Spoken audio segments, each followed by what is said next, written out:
It is a system that is used to calculate the materials, the amount of materials that is required for the production. There will be small loopholes. If that loophole is identified, then the efficiency can be maintained to a very well manner.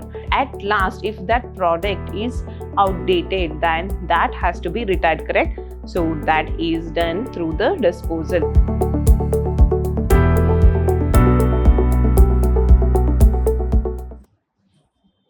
Hello everyone, I welcome you all to the first session of Unit 2 that's under ERP subject.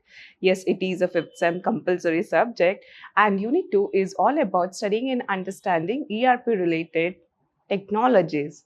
Over here, my name is Deepa Kutnikar. I'm working as an assistant professor at the Department of Computer Science, Vidhyaashram, Temple of Excellence, Mysuru. So let's move forward and see what is the agenda of today's session. In today's session, we will be discussing what is a MRP and what is the difference between MRP, MRP2. We also glance like what exactly an ERP is, then followed by what is a BPR, that is business process re-engineering. So how does it happen and what are the steps involved in it? So we will be discussing it. Then we will be learning and understanding the data warehousing, data mining, then followed by OLAP operations. Then we also do discuss what is a PLM, that is nothing but a product lifecycle management. Then we also do discuss the SCM, that is supply chain management, followed by CRM, that is customer relationship management. So these are the things that we discuss in our Unit 2 of Session 1. So let's move forward and understand what is a MRP. But before that, let's quickly understand like how the evolution of enterprise systems happen. We know that MRP is a part of evolution. So let's quickly glance like how the evolution started. Yes, it started with a inventory control system, that is by ICS. So that's the first stage where it was responsible for tracking stock availability. All right. The next stage was MRP, which is none other than material requirement planning, and MRP was responsible for planning raw materials that is required for the production or for the service. Next was our MRP2. So this is the third one. Again, the full form is also the same, that is material requirement planning 2. Okay. And this was completely responsible for integrating manufacturing resources. The next stage was the ERP. ERP, as we know, the full form is nothing but Enterprise Resource Planning. ERP was responsible for integrating all business functions, as well as ERP evolved by expanding the capabilities of our MRP and MRP2. As we know, ERP is an expansion of MRP and MRP2. Before understanding ERP in depth, we have to initially understand like what exactly a MRP and MRP2 is all about. Then we can move with the advancement of ERP. So now let's understand what is a simple MRP, that is material requirement planning. So it is a system used to calculate the materials needed for production. What is it? It is a system that is used to calculate the materials, the amount of materials that is required for the production. Now, what are the features of this MRP? The first feature, as the name itself says, the material requirement. It was used to calculate the material requirements through which we can ensure the materials that is required are available. The next feature is reduces the inventories. What happens in the production sector is the stocks used to come in and we can't store that stock for a long time because it has its own shelf lives, correct? So there are so many things that has to be taken care if a stock is there as a non-production or non-productive or for waiting for production. So at those cases, there are many things that has to be maintained as a quality factor. So for that, what is necessary? So before they used to store a lot of stocks, but through this MRP, they will get an exact amount of stocks that is required and preventing the excess stock that can be loaded altogether. Okay, that is the next feature. And the third feature is the production scheduling. Whenever there are multiple production machines, so there will be a scheduling for that production levels. So all this production scheduling can also be monitored and planned through this MRP. The next feature is purchase planning. Through this planning, it supports in procuring materials on time. Okay. Up next, let's see the applications of MRP. It is utilized in manufacturing sector, then automobile sector, and in the electronics sector. Over here, let's see a simple flow diagram. Whenever a customer orders, then they will plan the production accordingly, according to the customer requirement, and everything will be loaded inside the MRP.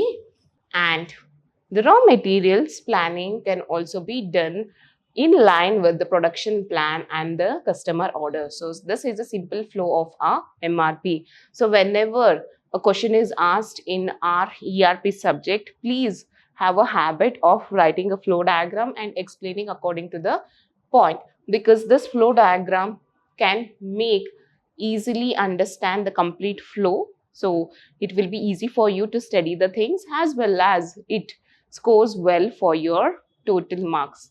All right. So now let's move forward with our next topic, that is MRP2. As the name itself is having MRP2, we can say that MRP2 is an extended version of a simple MRP, right? So let's see here, it is an extended by MRP by managing all the manufacturing resources. Now let's see what are the various features of our MRP2. The first one is a capacity planning. So in our MRP, we used to do the complete resource planning, but here we do the capacity planning, which is like a concise form compared to a complete resource planning, right? Yes, over here, it allocates machines and manpower, not only resources. Okay. The next thing is the financial planning. It is used to estimate the production cost also. Then the third feature is production scheduling. Through this production scheduling, we can completely optimize the manufacturing activities. The next feature is shop floor control. This shop floor control will monitor the progress of the production. So these are very special feature compared to our MRP. Now let's see a simple difference between a MRP and MRP2. MRP is related to materials only, okay, but MRP2 is related to materials plus resources. Resources in the sense the manpower, machines, finance, everything can be considered under resources. So that is a very good difference that has to be coined when we learn a simple MRP and MRP2. Now let's see a flow. So MRP2 is responsible for materials, it is responsible for machines, it is responsible for employees, also for finance. So these are the very, very important things. Please know this. So this is all about a MRP2. Up next, let's move with the next topic, that is ERP. We know that ERP, in the sense enterprise resource planning, this is responsible for integrating all the various departments that is available in an industry into one centralized database. So that is a definition of ERP. Now let's see what are the different departments or the modules that can be formed or considered when we go with a ERP planning. So an organization will be having a finance department which will be responsible for managing accounts. Next, we do have our HR department. Even the HR department is also responsible for managing, yes, employees. Then sales department completely handles the customer orders. Next is an inventory department if it is a production company. Then if it is a production department, then the complete stock will be monitored under the inventory section. The next module is a manufacturing. Through this, a complete monitoring of production can happen smoothly. So these are the various modules that are included. Now let's see the benefits of this ERP. So we can see that there are multiple models or departments in an organization. So by integrating all these departments, we can say that there will be no duplication of data that happens, and the real-time information can be gathered by integrating all the departments, and this will be helping in complete or a better decision making. Thus, through this, we can say that the efficiency of an organization increases automatically. So, this is a ERP. Yes. Up next, let's see what is a business process reengineering. So, this is very important question with respect to your exams. We know that engineering will be done for each and every process. There will be a flow chart and a flow that will be followed in each and every department. But what does this re-engineering does here? So in our complete process, whichever is designed, there will be some or the other loopholes. In order to maximize the efficiency, what they do is they go with a bottom-up approach in order to see like where is a loophole or how the process can be made efficient or more productive. So that's the case where a re-engineering will help us.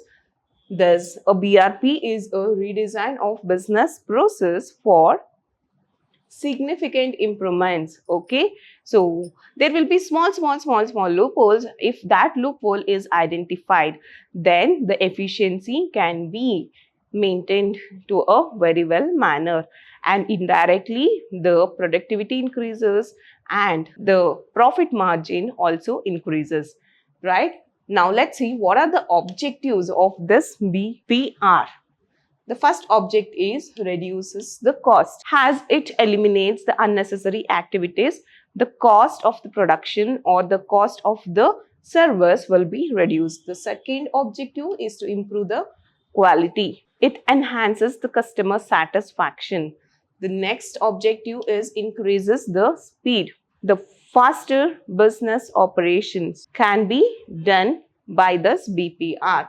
Next is better productivity. Efficient resource utilization can be done. So these are the main objective of a BPR. Up next, let's go with the next topic, that is data warehousing and data mining. So what is a warehouse? We know that ERP, what happens in ERP? Complete department's data will be stored in one single centralized database, isn't it? So that database has to be maintained, means some warehouse should be there where we can collect the information from, isn't it? So we can consider that each individual department will be having their own data, and their data can be stored in a server. All right. So that server can't be disturbed again and again. So instead of that, we can easily utilize a data warehousing technique where our information stores and we can efficiently retrieve that information. So let's see what exactly a data warehouse definition is. A centralized repository storing historical business data. So a place where a historical data of that organization is stored is considered as a data warehouse. Now let's see what are the features of this data warehouse. The first feature is subject oriented. It is organized by business areas. The second feature is integrated. We know that as it's a data warehouse and it will be storing a complete historical information. There, the integration of data from multiple sources will happen. So that's the important feature. The next feature is time variant. It will be having almost all the historical information of that organization. So it is time variant. The next feature is non-volatile. In the sense, the data remains unchanged. As we have complete historical information, that historical information will not be updated. So the information will be stored as it is and it is utilized as it is. That's why there will be no changing of information happen. So this is all about a data warehouse. Now let's see what is data mining. Now there is a server or a data warehouse. So from that warehouse, we have to extract the required information. So that the process of extracting the required information or the knowledgeful data is defined as a data mining. So what is the application of data mining? Through data mining, we can categorize the customers or segmentize the customers. So the first application is customer segmentation. The next one is the fraud detection. Through extracting the stored data or the knowledgeful information, we can see like which is a fraud and which is a useful information. Then it is also considered for sales prediction, predicting the sales of this month and predicting the sales of next upcoming year. So all those can be done by mining or extracting the useful information from our historical data of organization. Next is the market analysis. It can be also considered or used for analyzing the market data. Now let's see a simple flow. Over here we have an operational database. So this database can be considered as a complete warehouse. The data warehouse will be there, and from that warehouse we can extract the information, and that process is called as data mining. And in data mining, we won't extract complete information. We only extract the useful, knowledgeable information, right? So this is a process like how information from a server will go with the flow. So the server's information can be considered as a database, that is operational database, then followed by a warehouse, then data mining, then extracting useful, knowledgeable information. So this is all about data warehouse and data mining. Next, let's see what is a OLAP, that is online analytical processing. Enables multi-dimensional analysis of a business data. So what are the features of this OLAP? The first feature is fast analysis. It is responsible for summarizing the data in a very quicker way.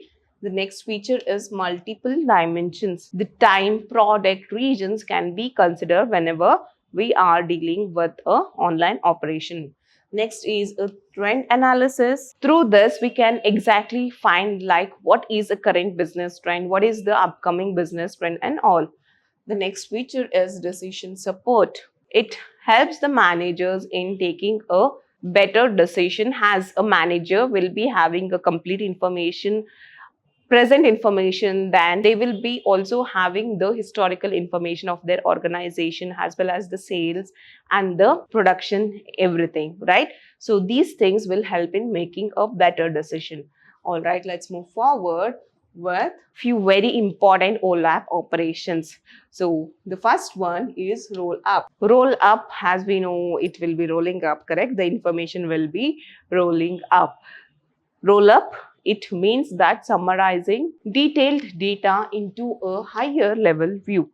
So let's see, here we have a roll up having. So information is picked up and it is summarized into a higher level view. So there is a complete data and we have picked up only a portion and we are considering a summary of that complete information in order to deal with higher level ways. So that is the first operation. The next one is drill down. We have a summary of information. Now that summary of information has to be made understandable. So how is made understandable? By displaying it in a more detailed way. All right. So over here we have a drill down approach where a summarized information is considered and it is broken down in order to get a complete detailed information. So that is a second operation, that is drill down operation. Next one is slicing. As we know, slicing we do, correct? So in the same way, slicing of information will be done, which means that selecting a data for single value of one dimension. Yes, over here we have slicing of data where we can observe that the information is broken down into one-dimensional information.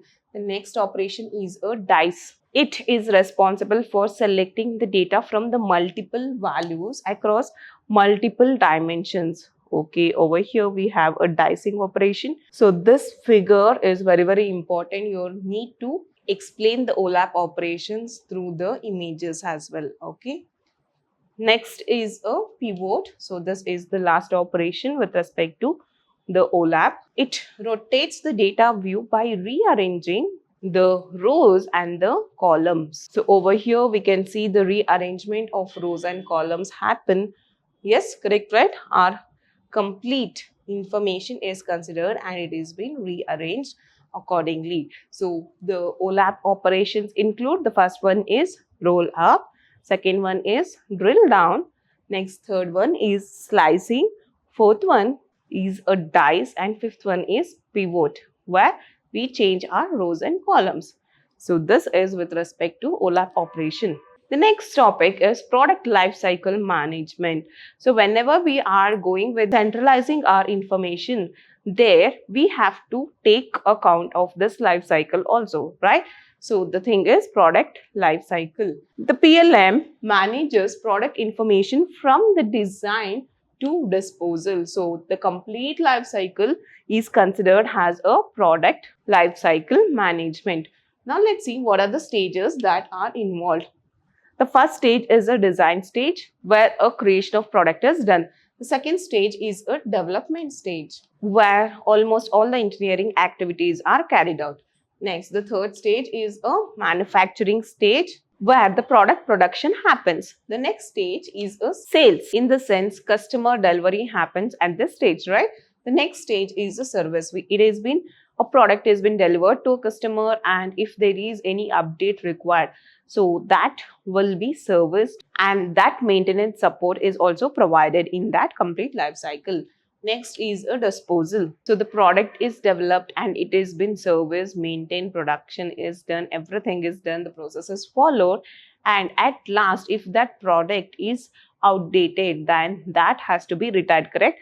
So that is done through the disposal. So this is a complete product management life cycle. So let's see the flow. Yes, the first stage is the design stage. Next is the development. Next is the manufacturing. And after that sales, where we sell the product to the customer. Then the service stage and a disposal stage. So please write this flow diagram and explain the stages. Up next is a supply chain management, SCM. SCM, as the name itself says, supply chain management. So what happens here, the SCM is responsible for managing the flow of goods from a supplier to the customer. So this is very, very important. From the supplier to the customer. Let's see the components what are included in this. The first is a supplier. Supplier is a person who provides raw materials, correct? So supplier, we can consider that supplier has a organization or a person, all right? The next is a manufacturer who is responsible for producing goods.